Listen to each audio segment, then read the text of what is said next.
Todo designer iniciante se preocupa muito com o logotipo. O logotipo é o rei da identidade visual. Só que à medida que você vai envelhecendo na profissão, não sei se é uma palavra muito boa, a gente vai aprendendo que o logotipo é de fato isso aqui de uma identidade visual. E para você criar uma identidade visual de verdade, profissional, bem feita, válida, que realmente funciona, você precisa ir muito além do logotipo. E o logotipo, em algumas vezes, não vai nem importar, nem interessa qual que é o logotipo. Pode ser só a palavra escrita em Monte Serrat, ninguém se importa. Não é fácil sair dessa armadilha, porque realmente a gente tende a supervalorizar o símbolo que representa a marca, mas eu vou te explicar aqui algumas coisas que compõem uma identidade visual e que vão te ajudar a realmente criar uma identidade visual e deixar de ser refém de algum símbolo que você fica horas tentando criar porque você acha que aquele símbolo precisa representar toda a ideologia daquela marca. Não é isso, não tem nada a ver com isso. Identidade visual é muito maior, é muito mais interessante e muito mais complexa do que isso. Então vamos lá. Oi, tudo bem? Meu nome é Maíra, eu sou criadora do Merida Art Design e agora a gente vai falar sobre identidade visual, que eu sei que é um assunto que vocês adoram. Sempre vocês pedem pra eu ficar falando sobre identidade visual e a gente vai falar sobre os elementos que compõem uma identidade visual, porque uma identidade visual não é só um logotipo. Então, como fazer uma identidade visual? Como fazer uma marca ser reconhecida de fato, sem necessariamente ficar dependendo de um símbolo?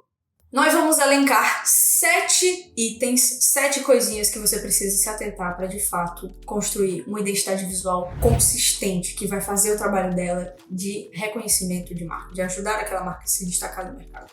A primeira delas são versões do logotipo. Um logotipo, ele precisa ter algumas versões. Por quê? Porque uma marca, especialmente se ela for média ou grande empresa, hoje em dia a maioria das marcas, na verdade, mesmo marcas pequenas, tem mais de um ponto de contato. O que é ponto de contato? Onde essa marca vai aparecer? Essa marca vai aparecer na televisão, na rede social, no outdoor, no shopping, no panfleto. Ela vai aparecer, ela vai estar presente em quais pontos de contato?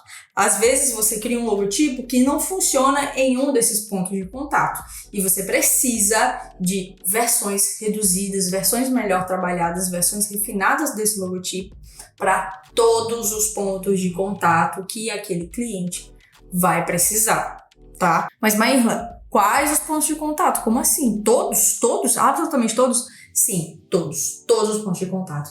Você vai ter que trabalhar. Então você precisa pensar naquele logotipo de diferentes formas. É como se você criasse mais de um logotipo. Então pensa que ao invés de criar um símbolo, você vai precisar criar, sei lá, 3, 4, 5, 6 símbolos, a depender aí do tamanho do projeto. Porque você vai precisar de um símbolo que funcione no outdoor, que vai estar lá no semáforo no meio da cidade, você vai precisar de um símbolo que funcione como ícone de aplicativo. Você consegue fazer isso? Você consegue pensar nessas reduções, nessas amplificações? Uma boa identidade visual precisa disso, porque a marca ela precisa ser reconhecida em todos os pontos de contato que ela vai estar presente, não só naquele para o logotipo principal que você pensou. Então, crie mais de uma versão do logotipo e pense se essas versões que você criou são suficientes para abarcar todos os pontos de contato que aquele cliente vai precisar. Mas como é que eu vou saber quais são os pontos de contato do cliente? Você pergunta para ele. Chapa, é o seguinte, tu vai precisar de rede social, tu vai precisar de site, tu vai precisar... Do que tu vai precisar? Conversa com a pessoa, entenda a marca, pense nos pontos de contato, crie versões dos logotipos para esse ponto de contato. Simples assim. Simples. Bem simples. É super simples. Segundo ponto. Cores. Cores. As pessoas esquecem da importância das cores, de trabalhar as cores de uma identidade visual, de realmente trabalhar as cores de uma identidade visual. Quando a gente cria uma identidade visual, a gente normalmente seleciona uma paleta de cores, um conjunto de cores que vai trabalhar ali com aquela marca. Mas eu percebo que muita gente não sabe usar a paleta de cores, não sabe criar realmente um padrão. Então, seja fiel, oriente o seu cliente. Eu sei que é difícil, cara, eles não entendem muito. Mas oriente o seu cliente a usar a paleta de cor corretamente. Crie uma padronagem, crie uma cor principal, 2 cores principais, dependendo, obviamente, da estratégia da marca. Uma combinação principal. Então, digamos que você criou uma marca aí que tem 5 cores, que compõem ali a paleta com os seus subtons, tons e subtons, cores claras, cores escuras, mas 5 matizes diferentes, sei lá, azul, vermelho, branco, amarelo, verde. que paleta foi essa que eu criei. Mas existe uma tríade principal, existe uma combinação principal que vai estar mais presente, que vai ser mais reconhecida. Então, trabalhe as cores, explore as cores da marca que você está criando. Isso faz muita diferença para criar uma identidade visual consistente. Se você for no meu perfil, você vai ver uma cor predominante. Aqui você tá vendo uma cor predominante. Se você abrir o meu canal no YouTube, você vai ver uma cor predominante. Isso é uma estratégia de reconhecimento de marca. Faça isso para você e faça isso para o seu cliente. Ponto 3, assim como as cores, a tipografia também é fundamental para o reconhecimento de marca. Escolha tipografias ou pense em tipografias, dependendo do projeto. Tudo isso são estratégias mais gerais para te ajudar, que vão realmente trazer reconhecimento. Você sabia que o Bradesco desenvolveu uma tipografia exclusiva para o Bradesco? Eu não estou falando a tipografia do logotipo, eu estou falando os textos mesmo que ele usa nas redes sociais. É uma tipografia exclusiva que eles criaram só para o Bradesco. Ninguém mais usa aquela tipografia. Várias grandes empresas fazem isso. Obviamente eu não estou dizendo para você dizer para o seu cliente criar uma tipografia exclusiva dele, porque é caro fazer tipografia, não é todo mundo também que tem esse orçamento. Mas você pode pensar em tipografias exclusivas, em elementos exclusivos que vão ajudar o seu cliente a se diferenciar. A tipografia nada mais é do que um desenho. Existem tipografias belíssimas, maravilhosas, incríveis. E quando você esquece que aquilo é uma letra, pensa em tipografia. Você está pensando em letras, esquece que são letras e pensa naquilo como desenho. Aquilo é um desenho, aquilo é um grafismo, aquilo é a mesma coisa que uma estrela, que um quadrado, que um triângulo que você coloca no seu post para deixar o seu post mais interessante. Tipografias são desenhos, são grafismos que podem enriquecer muito as suas composições. Então, aprenda a olhar para a tipografia de formas diferentes, como realmente um elemento de composição, um elemento que vai ajudar você a reconhecer a marca, que vai ajudar as pessoas a reconhecerem aquela marca. Quarto ponto, layout. Falta consistência nos layouts. Estabeleça um padrão, estabeleça uma hierarquia que vai ser replicada. A força de uma identidade visual está diretamente relacionada com a forma e com a frequência, com a força que ela vai ser repetida. Quanto mais coisas você repetir, mais aquilo vai ser facilmente reconhecido, de modo que você consiga repetir aqueles elementos ao ponto de você ser reconhecido sem ser algo monótono. Então, crie layouts, no plural, layouts, padrões, para gerar repetição e reconhecimento, mas que você possa variar. Então, tenha esse plural, tem algumas estruturas que você usa, que você repete. Então, por exemplo, um texto centralizado com a letra grande. Esse é um padrão que você usa. Você pode pensar numa outra estrutura de post, pensando em Instagram, por exemplo, no texto alinhado à esquerda, mais comum, mais básico. E alternando entre esses e pensar em mais 2, 3, que junto com as cores, junto com as tipografias, junto com os elementos, vão ajudar a marca a ser reconhecida. Quinto item agora, fotografia e ilustrações. Uma identidade visual, ela é feita de tudo que é visual. Não é só logotipo, não é só as cores, não é só tipografia. O tipo de foto que você usa também faz parte da identidade visual. O tipo de ilustração que você usa também faz parte de uma identidade visual. Usar sua foto, usar sua ilustração, usar os dois, tudo isso faz parte de uma identidade visual. Isso tem que estar muito bem estabelecido.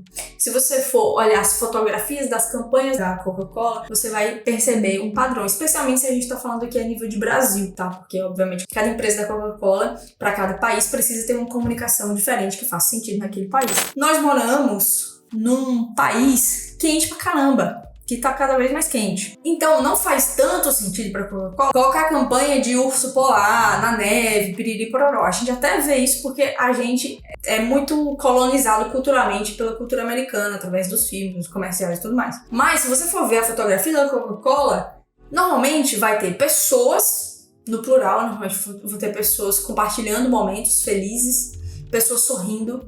As cores vão ser quentes, pessoas vão estar com calor e a Coca-Cola vai trazer aquela refrescância, vai ser aquela coisa gelada. A gente tem a mística da Coca-Cola geladinha, que só de falar que está me dando vontade de tomar a Coca-Cola.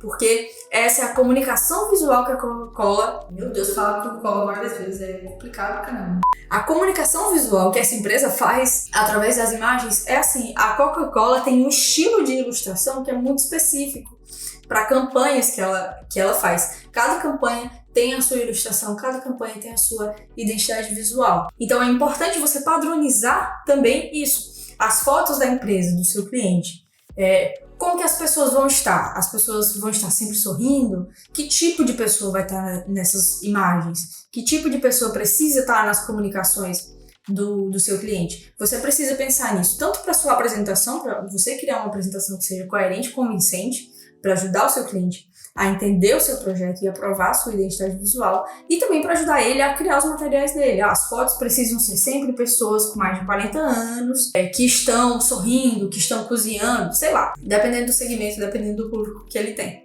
Uma nutricionista, por exemplo, que foi cliente minha há um tempo atrás, o público dela era feminino. Não fazia sentido eu usar na comunicação dela frases no masculino, não fazia sentido.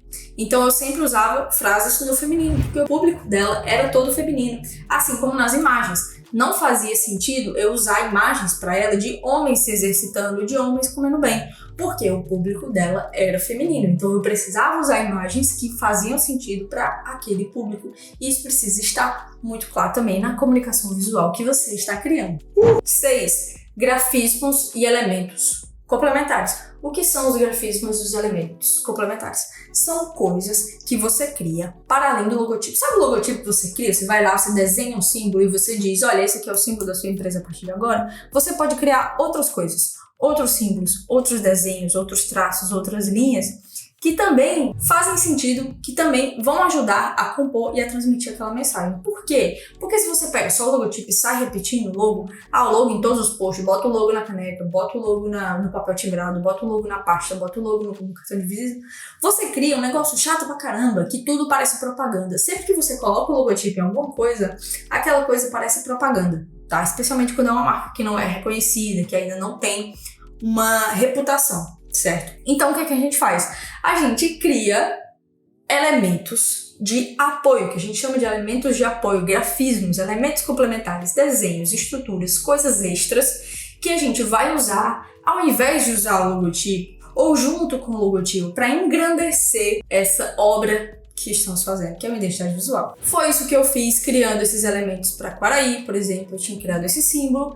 e eu queria elementos de apoio para engrandecer a marca, né? Para trazer mais materiais, para a gente fazer uma embalagem bonita, para a gente fazer uma apresentação bonita, para a gente pensar numa decoração para a loja bonita. Então, sempre que eu pego uma identidade visual para fazer, eu penso quais elementos eu posso criar para facilitar a minha comunicação e para descarregar essa pressão que a gente coloca no logotipo de transmitir a mensagem da marca. Que a gente joga tudo pro coitado do logotipo. Mas tem várias outras coisas que a gente pode fazer também. 7, por último, texturas. Texturas é o tchan, o famoso tchan. Pensei na Carla Pérez. A textura é muito útil para trazer mais personalidade, para trazer mais diferenciação, para trazer mais volume, né? O que é volume? Diferenciar o fundo da frente, diferenciar aquela coisa lisa, chapada, simples e trazer um pouco mais de personalidade, mais de detalhe. Nos meus posts eu uso muito texturas de ruído, texturas de desgaste, texturas de light leak, porque eu gosto bastante dessa estética, eu me identifico bastante com essa estética. E nas identidades visuais que eu crio, às vezes eu também tento incorporar, eu tento enviar, criar texturas para mandar para o cliente. Nossa, gente, isso é muito legal. Se você juntar todas essas 7 coisas que a gente conversou aqui, combinar tudo isso, se você souber, se você aprender a alternar essas coisas de um modo saudável, você vai criar identidades visuais fantásticas e absolutamente completas, com tudo que uma identidade visual precisa ter, sem depender de logotipo, sem ficar repetindo logotipo. Eu espero que você tenha gostado do vídeo, tem outro aqui para você assistir, e se você quiser aprender design comigo, tem um alicerce aqui embaixo, é só você clicar. Até a próxima!